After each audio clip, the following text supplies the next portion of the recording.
My name is Scout Bratt, and I'm the Outreach and Education Director at Chicago Women's Health Center. I do a lot of work in Chicago public schools. We work mostly with 4th through 12th graders, also with adult allies, whether those are staff or faculty at schools or organization staff. We also work with young people who are college-aged. We've worked with UIC students before.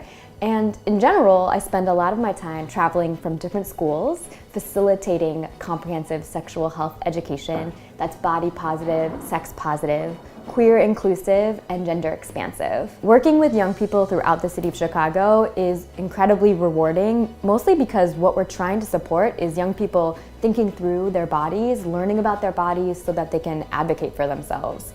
So to me, my favorite experiences in classrooms are when young people ask questions that they have written down or potentially say out loud that they wouldn't have said before the first time we met. So things like, is it bad to date? What is a date?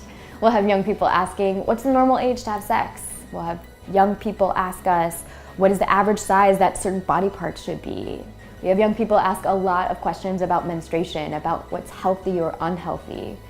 We've had young people ask us questions about the origin of HIV. How did it start? How did it get here? So lots of different questions from lots of different age groups that show how curious young people are, how eager they are to have information, to talk about this, and how important it is to answer these questions so that they have medically accurate, affirming, and age-appropriate content.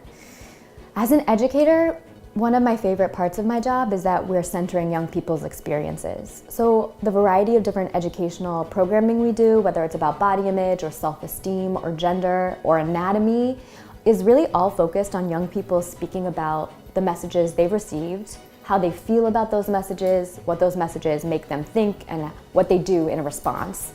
And us wanting to make sure that young people get space and time to think through how power is alive and working in their relationships, which is really actually something that UIC's College of Education, and specifically the Youth Development Program, encouraged me to bring into each and every classroom, each and every experience with young people. My experience being someone who was raised not being in charge of my body, raised as a girl told that I had very particular roles that didn't fit with me, and me recognizing that spaces like feminist healthcare and feminist sexual health education could really shift everyone into an educator position by saying you deserve for your voice to be given power and space and honor.